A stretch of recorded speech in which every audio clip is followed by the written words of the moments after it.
Hello friends, welcome back to my YouTube channel. आज जो video मैंने बनाया है वो आपको अथीना के बारे में मैं पूरा बताऊंगा कि अथीना में हम लोग कैसे टेबल क्रिएट करते हैं, अथीना का क्या प्राइस मॉडल है और अथीना के क्या यूज़ केस हैं।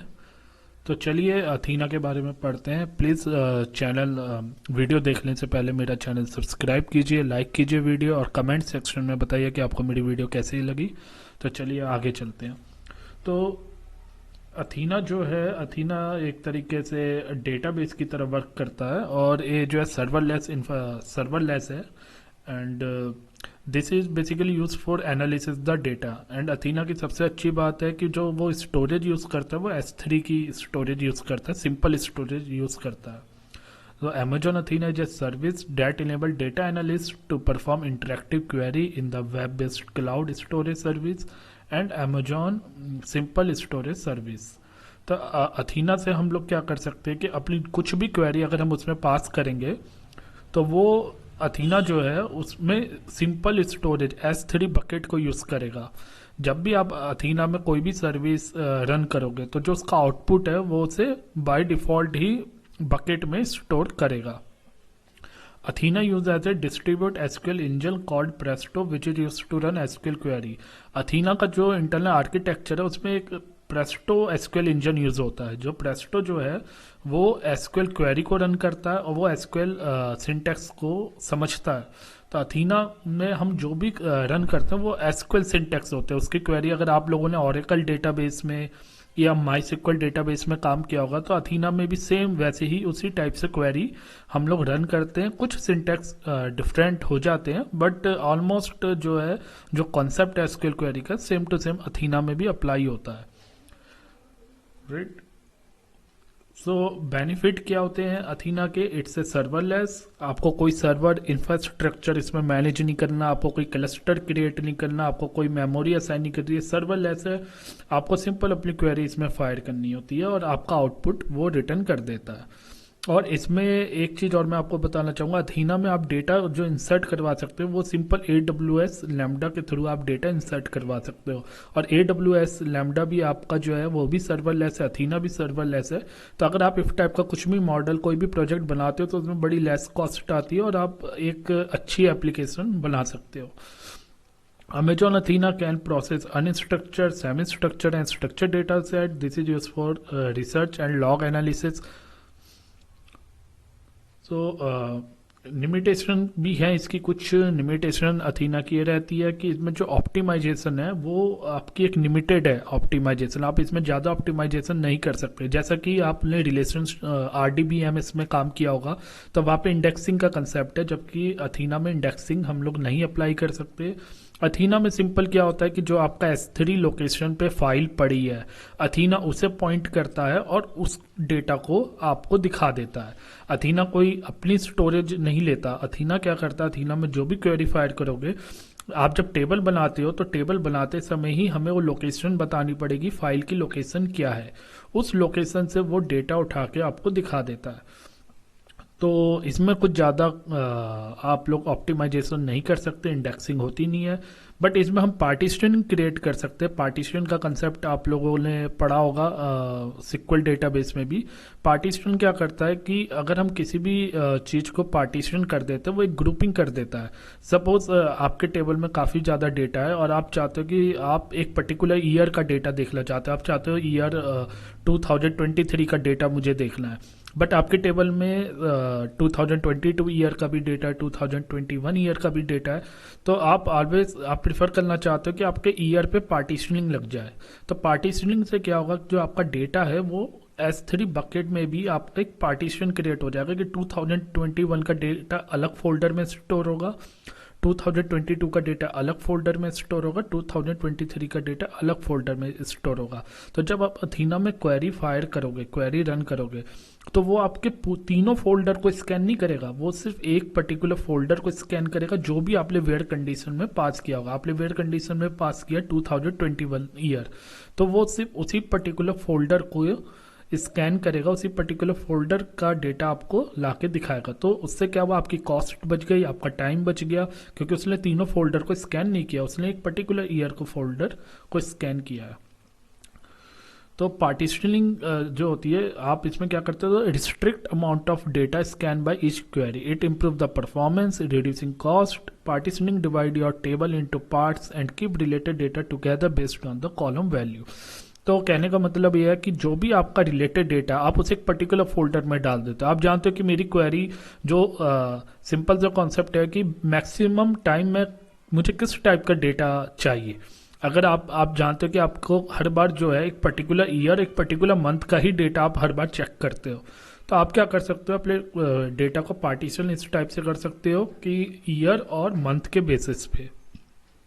तो क्या होगा कि सपोज 2023 का जनवरी मंथ का एक फोल्डर है, 2023 का फरवरी मंथ का अलग फोल्डर है.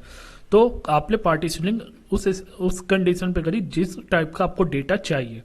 क्योंकि आप जब भी क्वेरी सर्च करते हो, आप वेयर पे फिल्टर क्या लगाओगे, आप ईयर और मंथ का. अगर आपको पता है कि आपको हर बार ईयर और मंथ का डेटा चाहिए, तो आप ईयर और मंथ पे पार्टीशनिंग कर सकते हो. उससे क्या होगा, एक पर्टिकुलर फोल्डर को ही आप स्कैन करोगे, पूरे डेटा को स्कैन नहीं करोगे.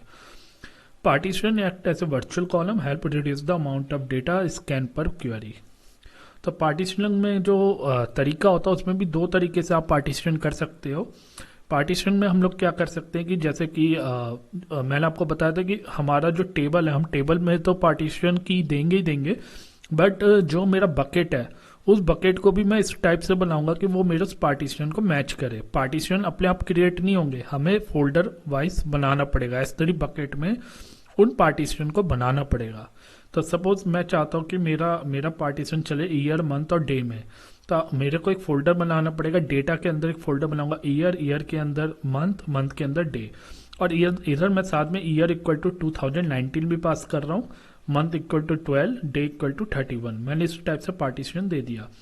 उसके बाद क्या होगा, जब मैं अपनी टेबल बनाऊंगा, टेबल में मैं जो लोकेशन पास करूंगा, जब भी हम टेबल बनाते हैं वहां पे S3 की लोकेशन पास करते हैं, तो हमारा पार्टीशन क्रिएट होता है. इन सब का मैं अभी आपको एग्जांपल दिखाऊंगा. अभी आप थोड़ा सा इसे थ्योरेटिकली समझिए, फिर मैं अभी आपको प्रैक्टिकली सब बताऊंगा.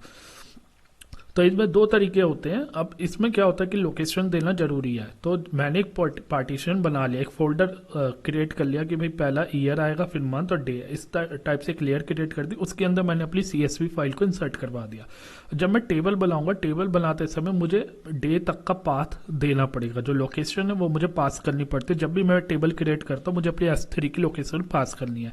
S3 की लोकेशन क्या बताएगी कि आपका क्या इनपुट फाइल है, राइट. और एक चीज और आपको ध्यान रखनी है, जब हम एथीना में फर्स्ट टाइम लॉग इन करते हैं, क्रिएट करते हैं कोई भी टेबल, तो वहां पे हमें आउटपुट लोकेशन भी बतानी पड़ती है कि जब भी हम क्वेरी रन करते हैं तो एक आउटपुट फाइल क्रिएट होती है. वो हमारी काम की नहीं होती है, बट उस आउटपुट फाइल की एक लोकेशन हमें बतानी पड़ती है कि कोई भी आउटपुट फाइल होगी तो वो मेरी इस लोकेशन में क्रिएट होगी, सो डैट कि मैं चेक कर पाऊँ अपने लॉग्स की भाई जो मैंने क्वेरी चलाई थी वो उसका आउटपुट जनरेट हो रहा है नहीं हो रहा. उस टाइप से एक आउटपुट फोल्डर हमें देना पड़ता है. तो अभी फिलहाल हम बात कर रहे हैं इनपुट लोकेशन की. वो लोकेशन हमें टेबल क्रिएट करते समय देनी पड़ेगी. और उसके बाद हमें मिस रिपेयर टेबल नेम, इस कमांड को यूज करेंगे तो जो भी पार्टीशन है वो डेटा अपने आप लोड हो जाएगा टेबल में, और वो हम SQL क्वेरी के थ्रू देख सकते हैं. तो हमें अपना डेटा एक जगह स्टोर करके रखना है और उसके बेस पे हमें लोकेशन क्रिएट करनी है. पार्टीशन का दो तरीके से क्रिएट कर सकते हैं. वहां पे आपने देखा होगा मैंने फोल्डर बनाते समय year equal to 2019, month equal to 12, day equal to 31 दिया था. बट इधर मैं सिंपल पार्टीशन क्रिएट कर रहा हूँ 2019, 12, 31. और नीचे मैंने S3 बकेट की लोकेशन है, मेरा इनपुट पाथ है. जब मैं टेबल क्रिएट करूंगा, टेबल क्रिएट करते समय मैं इस पाथ को दूंगा. देन उसके बाद मैं ऑल्टर टेबल कमांड यूज करके पार्टीशन का जो डेटा है वो टेबल पे लोड कर दूंगा. मुझे मेरी टेबल में डेटा दिखने लगेगा. तो अथीना एंड अमेजॉन रेडशिफ्ट दोनों कुछ इनमें सिमिलरिटी है. अथीना भी हम डेटा एनालिसिस के लिए यूज़ करते हैं और रेडशिफ्ट में को भी डेटा एनालिसिस के लिए यूज़ करते हैं. बट अथीना हमारा सर्वरलेस होता है, उसमें हमें इंफ्रास्ट्रक्चर मैनेज नहीं करना पड़ता, इसलिए वो चीप भी होता है, सस्ता भी होता है. बट रेडशिफ्ट जो होता है वो हमारा क्लस्टर पे रन होता है, राइट. तो रेडशिफ्ट जो होता है हमारा वो क्लस्टर पे रन होता है. वहाँ पे हर नोड, जितना नोड आप ऐड करते जाओगे आपका फास्ट होता जाएगा. रेडशिफ्ट आपका जो है पेटाबाइट्स जो डेटा, पेटाबाइट्स स्केल आप समझो टेराबाइट से भी ज़्यादा जो डेटा है को एनालिसिस करने के लिए यूज़ होता है, जहाँ पे बिजनेस इंटेलिजेंस टूल का यूज़ होता है, काफ़ी ज़्यादा डेटा होता है, वहाँ पे रेडशिफ्ट का यूज़ किया जाता है। रेडशिफ्ट ऑब्वियसली कॉस्टली भी होता है और इसमें क्लस्टर क्रिएट करना पड़ता है, नोड क्रिएट होते हैं, रेप्लिका होता है। आपका कोई नोड फेल हो जाए तो आपका जो रेप्लिका है वो आप दूसरे नोड से भी अपना चला सकते हो, राइट। तो it contain number of replica, if any node is down it interact with other node and rebuild the drive. आपका जो है अगर एक नोड डाउन भी हो जाएगा तो वो सेकंड नोड पे आपका लोड को ट्रांसफर कर देगा। सो ये जो है फॉल्ट टॉलरेंट भी होता है, हाई अवेलेबल भी होता है, बट कॉस्टली भी होता है। अब बात करते हैं क्रिएटिंग टेबल की। मैं आपको बताऊंगा अथीना में किस तरीके से हम टेबल क्रिएट कर सकते हैं। नॉर्मली क्रॉलर भी यूज़ कर सकते हैं, मैनुअली भी टेबल क्रिएट कर सकते हैं और क्वेरीज के थ्रू भी क्रिएट कर सकते हैं। तो चलिए मैं आपको ये AWS में कंसोल में चलते हैं। कंसोल में चलने से पहले मैं आपको एक चीज़ और बता देता हूँ, प्राइसिंग मॉडल। अमेजोन अथीना का जो प्राइसिंग मॉडल है वो क्या रहता है। अमेजोन अथीना जो है वो आपका $5 पर TB ऑफ डेटा स्कैन जो है इसका प्राइसिंग मॉडल है। तो आप जब भी अपना कोई भी टेबल को स्कैन करोगे उसमें क्या होता है कि जितना आपने 1 TB डेटा अगर आप स्कैन करते हो तो आपको एक बार में $5 कॉस्ट देनी पड़ेगी। मगर आप इस कॉस्ट को भी सेव कर सकते हो। कैसे सेव कर सकते हो?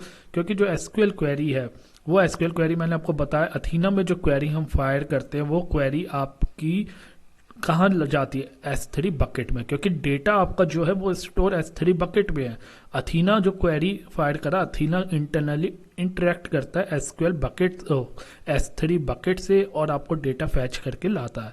अगर आपका जो S3 बकेट में डेटा पड़ा हुआ है, अगर आप उसे कंप्रेस कर दो, जब आप कंप्रेस कर दोगे, सपोज आपका 3 TB का डेटा आपने उसे कंप्रेस कर दिया तो वो 1 TB में कन्वर्ट हो गया, तो ऑब्वियसली आपका जो है कॉस्ट सेव हो जाएगी।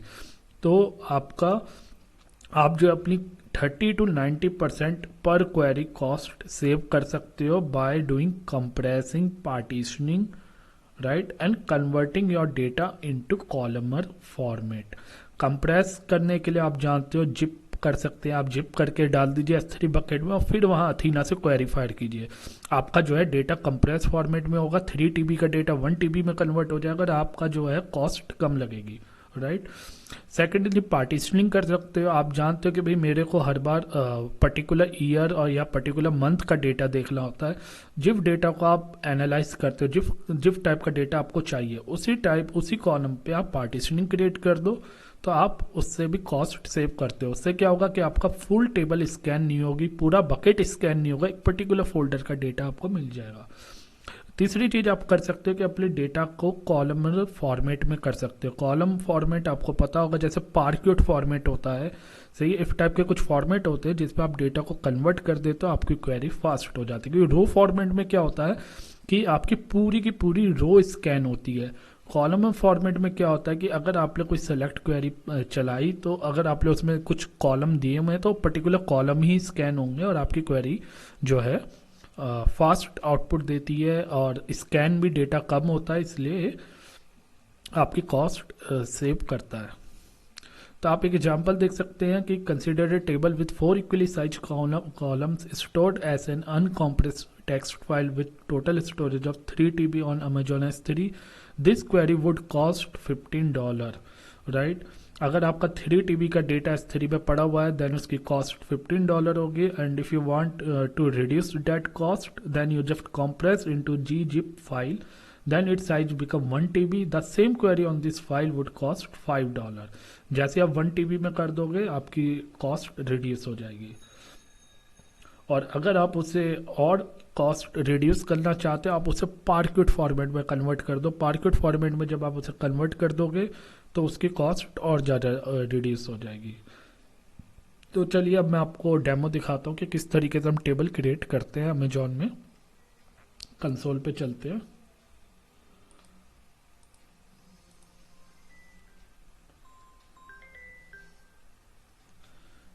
तो चलिए अब इसके बाद हम लोग चलते हैं S3 बकेट में और अथीना में।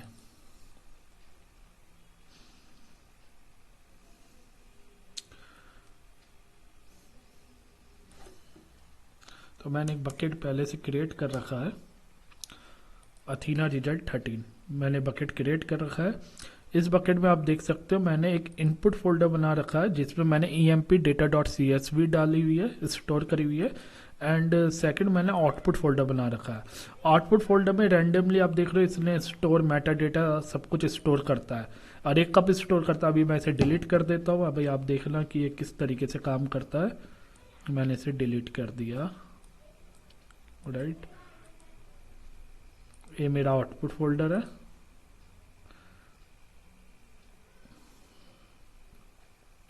ब्लैंक है। और अब मैं चलता हूँ अपने इनपुट फोल्डर में। इनपुट फोल्डर में मैंने emp data.csv डाली है। मैं आपको दिखा देता हूँ इस फाइल में क्या डेटा पड़ा हुआ है। emp डेटा मैंने इनपुट बकेट में डाली हुई है। आप भी एक फाइल क्रिएट करके एक बकेट बना के डेटा को स्टोर कर सकते हैं। तो आप देखो इधर जो है इसमें डेटा मैंने डाला हुआ employ ID, employ name and city, address and salary. ये 4 कॉलम मैंने डाले हुए हैं। अब इसे मुझे कहाँ ले जाना, अथीना में ले जाना है, राइट। तो अथीना में चलते हैं। अथीना में आप देख रहे हो अभी मेरा कुछ भी इधर नहीं है, ना कोई टेबल क्रिएट है, राइट, और ना कुछ भी इधर नहीं है। तो अब अथीना में टेबल क्रिएट करने का तरीका क्या है। देखिए अथीना में अगर आपको टेबल क्रिएट करनी है आप मैनुअली भी कर सकते हो। अगर आप मैनुअली नहीं करना चाहते तो मैं आपको एक तरीका बताता हूँ। S3 बकेट डेटा आप देख रहे हो, पहला ऑप्शन जब मैं क्रिएट में गया था S3 बकेट डेटा का ऑप्शन आ गया, राइट। इधर आप टेबल नेम दे सकते हो, जो भी टेबल आपको नाम देना चाहते हो आप इसे emp S3 बकेट के नाम से दे सकते हो, क्योंकि हम इसे S3 बकेट से डायरेक्ट बनाने की कोशिश कर रहे हैं। एंड इधर है default, choose a existing database. आपको मैं एक चीज बताऊंगा कि एग्जिस्टिंग डेटाबेस क्या होता है, डिफॉल्ट है। अभी जब तक हमने कोई डेटाबेस क्रिएट नहीं किया हुआ तो इसका नाम आता है डिफॉल्ट। अगर हम इसमें कोई डेटाबेस क्रिएट कर लेते हो तो उस डेटाबेस का नाम आता है। तो अभी हम डिफॉल्ट लेके चल रहे हैं, राइट। और इधर आ गया location of input data set. अब मैं इधर लोकेशन पास कर देता हूँ, मेरे इनपुट डेटा सेट की लोकेशन। तो इनपुट डेटा सेट जो CSV फाइल थी मैंने अथीना इनपुट फोल्डर में डाली हुई थी, इसे चूज कर लेता हूँ। फाइल फॉर्मेट इसने अपने आप पार्क्यूट ले लिया। सही है। टेबल टाइप हाइव, अथीना जो है हाइव के सिंटेक्स को फॉलो करता है, राइट। सो फाइल फॉर्मेट पार्क्यूट है जो कि कॉलमनर स्टोरेज होती है, जो कि हमारी कॉस्ट सेव करती है, एक कंप्रेस कर देती है फाइल को, राइट। अब आ जाते हैं इधर कॉलम डिटेल में। तो कॉलम डिटेल में जो है, अच्छा उससे पहले एक चीज और देख लेते हैं। आप इधर देख रहे हो सर्डे प्रॉपर्टीज। तो ये जो प्रॉपर्टीज होती है SERDE लाइब्रेरी, ये क्या होती है बेसिकली, ये आपकी लाइब्रेरी डिपेंड करती है कि आप किस फॉर्मेट में फाइल को ले रहे हो। तो हमारी फाइल जो मैं रीड कर रहा हूँ वो CSV फॉर्मेट में है, तो मैं इधर CSV देता हूँ, राइट। जैसे मैंने इधर CSV लिया, आप देखो इधर सर्डे प्रॉपर्टी भी चेंज हो गई, राइट। तो ये जो प्रॉपर्टी होती है ये बेसिकली इसलिए होती है कि हम किस फॉर्मेट में फाइल को रीड कर रहे हैं। जेसन फॉर्मेट के लिए अलग प्रॉपर्टी होगी, तो ये ऑप्शनल होता है, ये अपने आप आ जाता है, आपको इसमें चिंता करने की जरूरत नहीं है। अब आप देखो इधर फील्ड डिलिमिटर अपने आप कॉमा आ गया जब मैंने इधर जो है CSV फॉर्मेट को चूज किया, राइट। अब इधर कॉलम डिटेल है, आप देख रहे हो कि इधर मेरी फाइल में कितने कॉलम है, 5 कॉलम है, राइट। तो अब मैं इधर कॉलम दे सकता हूँ अपने हिसाब से, 5 कॉलम दे सकता हूँ। कॉलम टाइप मैं वेरिएबल लेके चलता हूँ, सब लेंथ 20 दे देते हैं। ऐड कॉलम,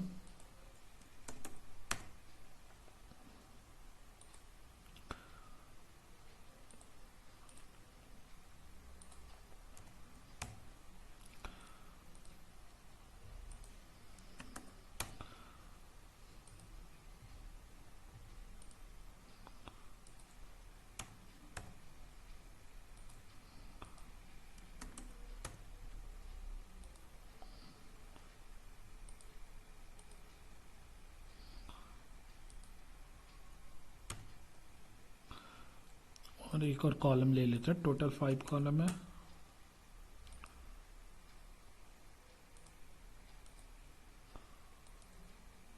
ट्वेंटी ले लिया। तो मैंने देखिए 5 कॉलम ले लिया क्योंकि 5 ही कॉलम मेरी CSV फाइल में है। तो 5 कॉलम लेने के बाद ये पार्टीशन हमें किसी कॉलम में नहीं करना, अभी हम पार्टीशन छोड़ देता। तो आप देखो प्रीव्यू टेबल क्वेरी में अपने आप पूरा का पूरा एक सिंटेक्स क्रिएट कर दिया है टेबल का, राइट। हमने कुछ नहीं करा, हमने सिर्फ S3 बकेट की लोकेशन दी और कॉलम पास करे और इधर जो है प्रॉपर्टी में मैंने CSV file format CSV choose किया था। तो आप देखो इसने अपने आप प्रीव्यू टेबल क्वेरी में इस फॉर्मेट को कर दिया। अब वो इसी को ही एग्जीक्यूट करवाएगा। सपोज हम इसे इधर पेस्ट कर लेते हैं, जो भी फॉर्मेट है, ये फॉर्मेट इसने अपने आप बना दिया, राइट। तो अब देखिए हम इसे क्रिएट टेबल कर देते हैं। ये कंप्लीटेड हो गया, और जैसे ही कंप्लीट हुआ आप देख सकते हो राइट लेफ्ट साइड में टेबल आप देख सकते हो। और इस टेबल को प्रीव्यू करते हैं तो आप देख सकते हो कि मेरा डेटा मुझे डिस्प्ले हो गया है। 5 रोज आ चुकी हैं, राइट। और एक कॉलम के नाम column 1, column 2, column 3, column 4, column 5 ये नेम भी आ गए, राइट। तो इस तरीके से हम टेबल को क्रिएट करते हैं।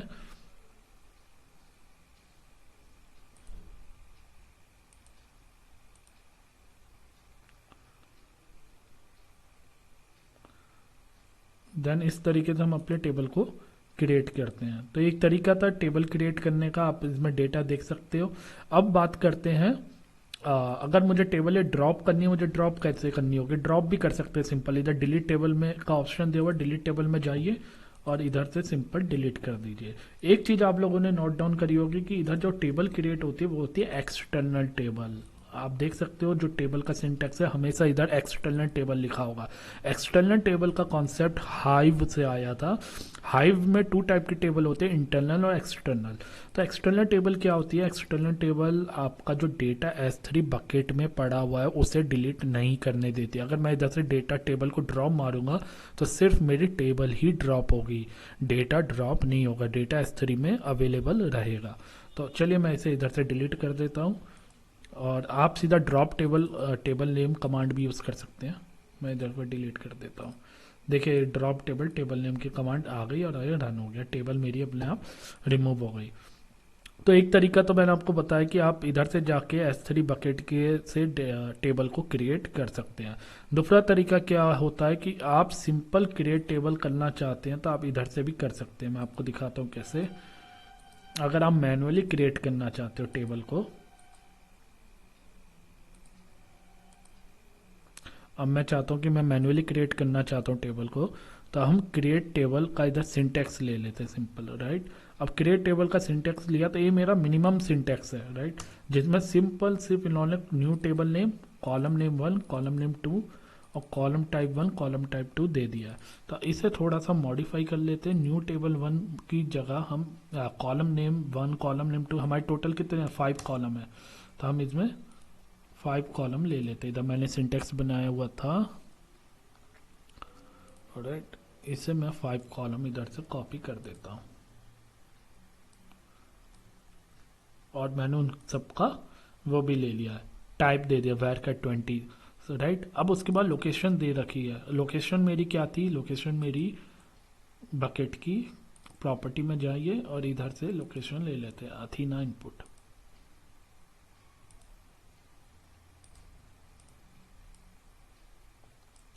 ये मैंने लोकेशन ले ली। अब मेरी फाइल जो है CSV फॉर्मेट की फाइल है। जब CSV फॉर्मेट की फाइल है तब मुझे क्या देना पड़ेगा? रो फॉर्मेट डिलिमीटर देना पड़ेगा। वो मेरा मैंडेटरी है कि भाई मेरा जो रोज है वो उनका डिलिमीटर क्या है। तो CSV फाइल आपको पता है टर्मिनेट होती है कॉमा से, तो मैंने फील्ड टर्मिनेटेड बाय कॉमा दे दिया। अब मैं इसे क्रिएट करने की कोशिश करता हूँ कि क्रिएट होती है नहीं होती है, देखते हैं। डेटाबेस मेरा बाय डिफॉल्ट ही काम करेगा। इधर 2-3 डेटाबेस मैंने और क्रिएट कर रखे हैं। अगर चाहो तो मैं इधर एक डेटाबेस और क्रिएट कर लेता हूँ आप लोगों को दिखाने के लिए। क्रिएट डेटाबेस और इधर नाम कुछ भी दे देते हैं, EMP data, right. EMP data नाम से कुछ भी नहीं है, तो मैं EMP डेटा नाम का एक डेटाबेस क्रिएट कर लेता हूँ। ये डेटाबेस क्रिएट हो गया। अब आप इधर देख सकते हो डिफ़ॉल्ट, तो इसका एक डिफ़ॉल्ट डेटाबेस है। अगर कुछ नहीं दोगे तो डिफ़ॉल्ट डेटाबेस में जाएगा। और अगर मैंने MPDB दे दिया, देखिए MPDB 4th ऑप्शन में दिखाई दे रहा है। मैं इसे क्लिक करता हूँ, अभी इसमें कोई भी टेबल नहीं है। तो अब EMP डेटा को मैं इधर डॉट लगा के टेबल के नाम से पहले दे देता हूँ और इधर मैंने लोकेशन दे दी है फाइल की। अब मैं क्रिएट करता हूँ फाइल, तो मेरी क्वेरी सक्सेसफुल हो गई है, राइट। अब इधर जाके इसे देखता हूँ कि टेबल क्रिएट हुई नहीं हुई। EMP डेटा दिया था, राइट। EMP डेटा नाम का एक डेटाबेस मैंने बनाया था। अब मैं इसमें प्रीव्यू टेबल कर लेता हूँ। प्रीव्यू टेबल करोगे सिलेक्ट क्वेरी ऑटोमेटिकली रन हो जाएगी और आप इधर देख सकते हो कि मेरा डेटा ऑटोमेटिकली पॉपुलेट हो गया है, राइट। तो ये तो आपको एग्जाम्पल था कि डेटा किस तरीके से पॉपुलेट करना है। चलिए अब मैं आपको दिखाता हूं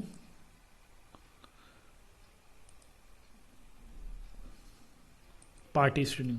तो पार्टीशनिंग से पहले मैं आपको एक चीज़ और दिखाना चाहता हूँ कि सपोज ये तो मेरा डेटा था। अच्छा, एक चीज़ आप देख रहे होगे कि इधर मेरा कॉलम नेम आ रहा है, आईडी, ई नेम, सिटी, अकाउंट, सैलरी, जबकि जो मैंने आपको फाइल दिखाई थी उसमें नहीं था। तो एक्चुअली मुझे लग रहा है कि जो मैंने फाइल इसमें रेफर करी है उसमें कॉलम नेम ऑलरेडी होंगे।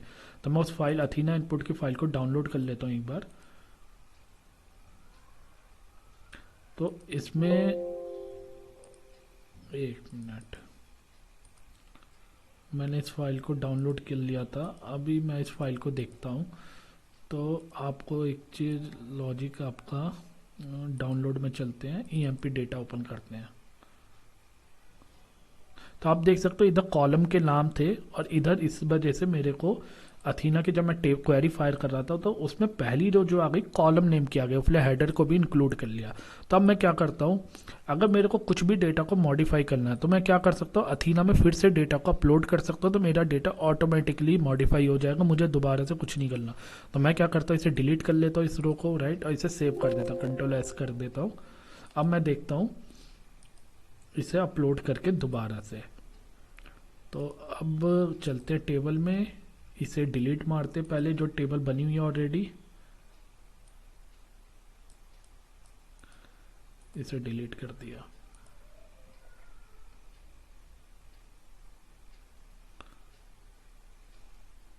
और इधर अपलोड कर देता हूँ। तो एक बार टेबल क्रिएट होने के बाद अगर आप इसमें टेबल या कॉलम कुछ भी, अगर कोई भी फाइल इसमें अपलोड करोगे उसका डेटा ऑटोमेटिकली दिखा देगा। तो अभी जो मैंने इसमें देख रहे हो कि मैंने हेडर को रिमूव कर दिया, एक रो जो हेडर था उसे रिमूव कर दिया और मैं फिर से क्वेरी फायर करता हूँ। तो अगर मैं फिर से क्वेरी फायर करूँगा तो अब मेरा हेडर इसमें से चले जाना चाहिए। आप देख सकते हो मेरा जो हेडर था, जो फर्स्ट रो हेडर की आ रही थी वो रिमूव हो गई है। तो कहने का मतलब यह है कि आप कुछ भी फाइल में चेंज करोगे और उसे दोबारा अपलोड करोगे वो सेम चेंजेस आपके टेबल में रिफ्लेक्ट हो जाएंगे। अगर आप इसमें 5 रोज और ऐड करना चाहते हो, आप सेम बकेट में एक फाइल और अपलोड कर दो तो आपके जो है रिकॉर्ड और बढ़ जाएंगे, राइट।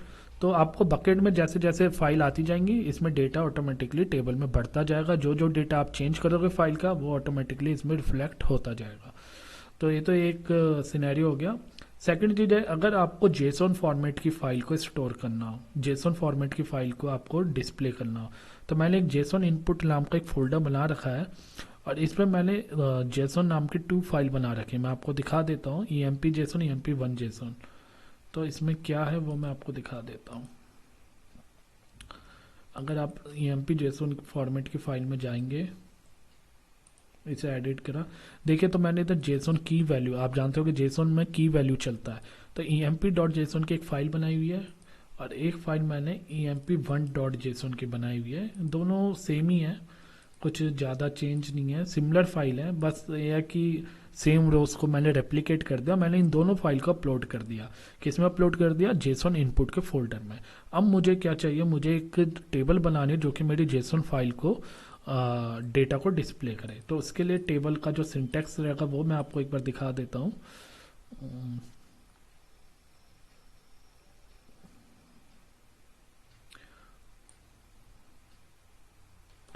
तो उसमें हमें कुछ नहीं करना है, जो हमारा मैंने आपको बताया तो जो रो फॉर्मेट है वो हमारा चेंज हो जाएगा। तो इधर से हम लोग एक न्यू क्वेरी टैब क्रिएट कर लेते हैं और इधर से बना लेते हैं। जेसॉन में मेरे कितने कॉलम थे, सिर्फ 2 कॉलम है, एक आईडी और एक नेम, राइट। इसकी 3 रोज पड़ी हुई है, तो मेरे को इन 2 कॉलम की एक टेबल बनानी है। तो मैंने एक आईडी ले लिया, नेम ले लिया, आईडी को मैंने इंट टाइप कर दे दिया, नेम को स्ट्रिंग टाइप का दे दिया, देख लेते हैं इंट है, हाँ। तो अब इधर जो प्रॉपर्टी है रो फॉर्मेट जो है ये इंपॉर्टेंट है, सर्ड डे प्रॉपर्टी, उसमें CSV थी, राइट। इधर हमने ले ली जो जेसॉन सैटरडे, राइट। इस प्रॉपर्टी को हमने इधर साइन करा और इधर जो है इसे ट्रू कर दिया। और अब इधर बस लोकेशन हमें देनी है, लोकेशन क्या दे सकते हैं, अब प्रॉपर्टी में जाओ, बकेट का इधर से कॉपी करो और इधर पास कर देते हो। अब इसे क्रिएट करते हैं एक्सटर्नल टेबल, इधर उसका नाम भी दे देते हैं। हमारा डेटाबेस अगर डिफ़ॉल्ट कुछ नहीं पास करोगे तो डिफ़ॉल्ट में क्रिएट हो जाएगा, और अगर हम डेटाबेस का नाम पास कर देते हैं EMP डेटा, तो अब इस डेटाबेस में क्रिएट होगा। इसे रन कर देते हैं तो क्रिएट हो गई है। अब इसे प्रीव्यू कर लेते हैं, जेसन डेटा को प्रीव्यू टेबल। तो आप देख सकते हो इधर मेरे पास जेसन का डेटा आ चुका है। 2 जेसन की फाइल थी, दोनों में 3 रोज थी, दोनों की 3 रोज मर्ज होके सिंगल टेबल में आ चुकी है। दोनों फाइलें एक ही लोकेशन पे थी, सेम कॉलम थे, इसलिए वो मर्ज होकर एक ही उसमें आ गई है। तो एक तरीका ये हो गया जेसन डेटा का। दूसरा, अब मैं आपको बताऊंगा पार्टीशनिंग का कॉन्सेप्ट, पार्टीशनिंग कैसे काम करती है। तो चलिए पार्टीशनिंग देखते हैं कैसे काम करेगी। तो अभी फ़िलहाल इसे सबको क्लोज कर देते हैं।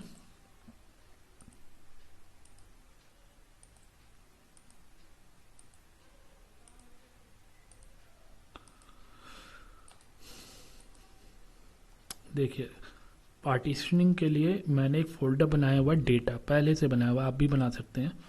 डेटा के अंदर मैंने देखे year equal to 2021 and year equal to 2022 if type से एक फोल्डर बना दिया।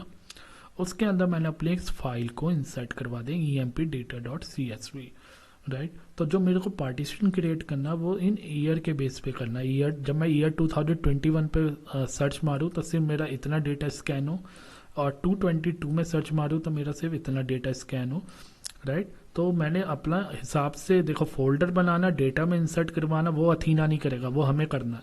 अथीना सिर्फ क्या करेगा, एक पर्टिकुलर पार्टीशन पे सर्च करके हमें दिखा सकता है बाय यूजिंग क्वेरी। तो अब ये फोल्डर मैंने क्रिएट कर लिया है, सही। तो अब मैं चलता हूँ टेबल पे। हमें टेबल का सिंटेक्स क्या लेना है, तो मैंने एक जगह क्रिएट करके रखा हुआ सो डैट कि हम थोड़ा जल्दी अपनी वीडियो कंप्लीट कर पाए। तो देखते हैं कहाँ मैंने क्रिएट किया हुआ था।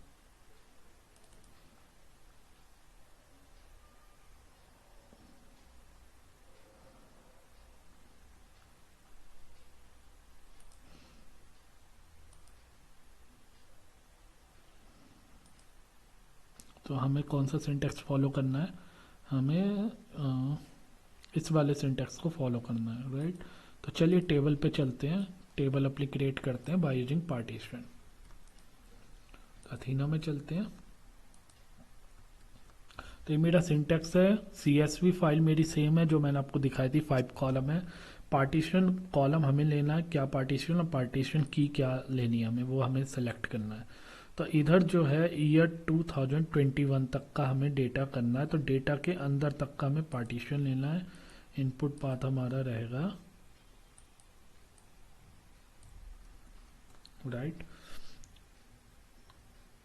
और इधर हम ईयर बना देते, पार्टीशन का नाम ईयर।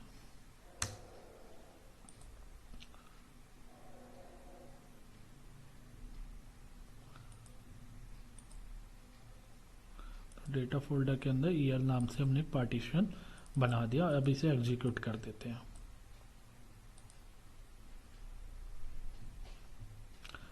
देखिए डिफ़ॉल्ट लिया तो डिफ़ॉल्ट डेटाबेस में क्रिएट हो गई है। डिफ़ॉल्ट में जाते हैं, माइन टेबल नेम 2 करके नाम से टेबल बन चुकी है, न्यू टेबल नेम 2। अब इसमें हमें क्या करना है,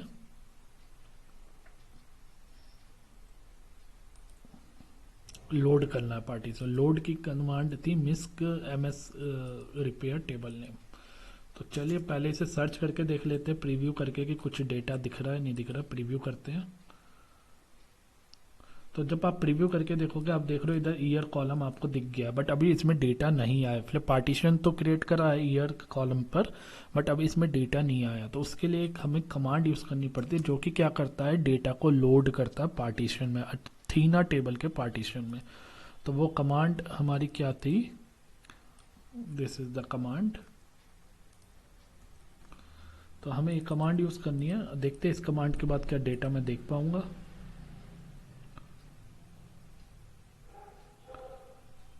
ये कमांड मेरी रन हो गई। आप देख सकते हो इसने कमांड में क्या लिखा है, added partition to meta store new table store.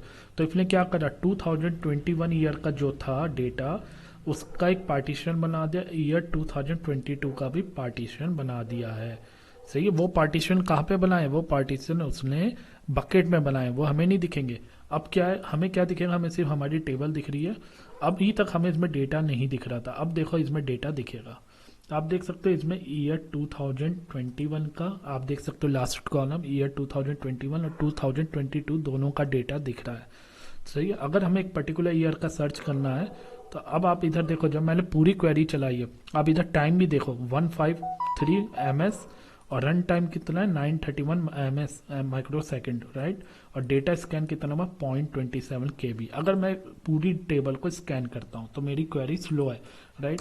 अब मैं इधर क्या करता हूँ, वेयर ईयर इक्वल टू 2021 पास कर देता हूँ। अब मैं सिर्फ एक पर्टिकुलर ईयर का देखूंगा तो ऑब्वियसली मेरी पूरी टेबल स्कैन नहीं होगी, तो मेरा जो टाइम है 153, time in Q and run time है 931, ये रिड्यूस हो जाएगा। सही है। और इवन मुझे कॉस्ट भी कम पे करनी पड़ेगी।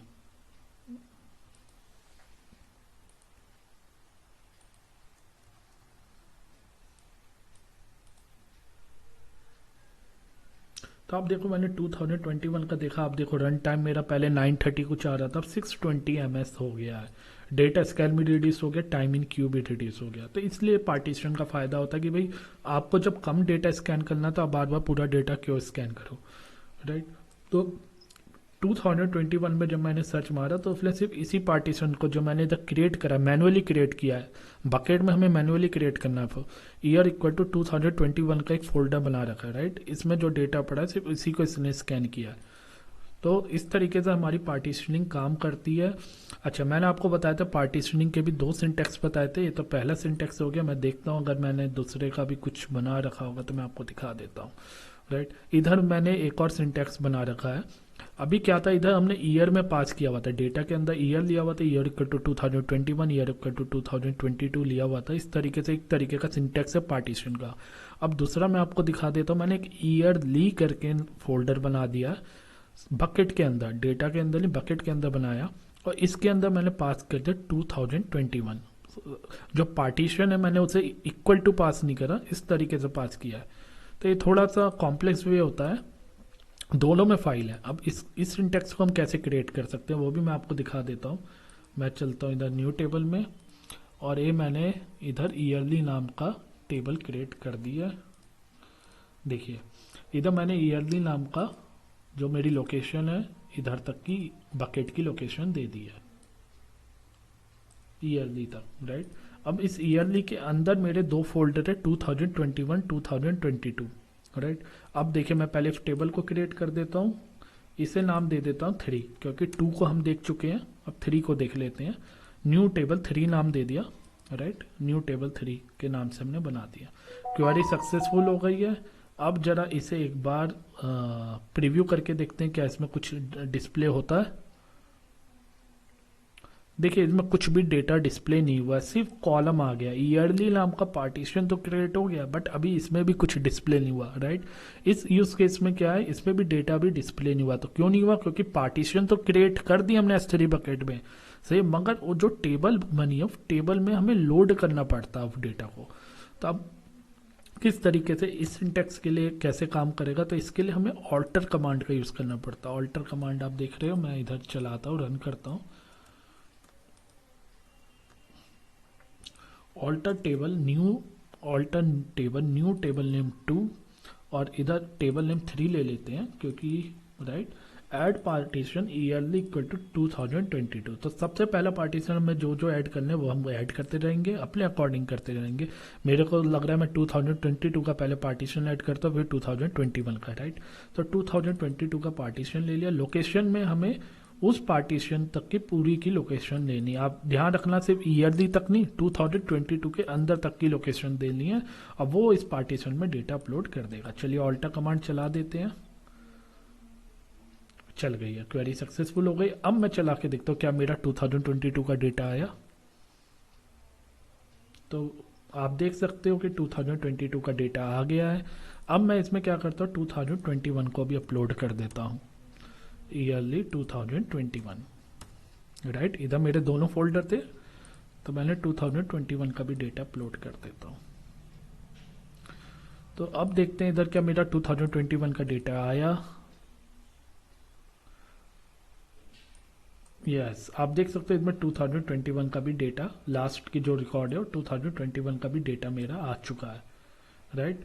तो आई होप आपको ये वीडियो पसंद आई होगी। अगर आपको ये वीडियो पसंद आए तो प्लीज़ लाइक कीजिए, सब्सक्राइब कीजिए मेरे चैनल को, और बताइए आपको ये वीडियो कैसे लगी, और अपने दोस्तों को फॉरवर्ड कीजिए ताकि मेरे को ज़्यादा से ज़्यादा सब्सक्रिप्शन मिले और थोड़ा सा मोटिवेशन मिले, आप लोगों का प्यार मिले। Thank you, have a nice day.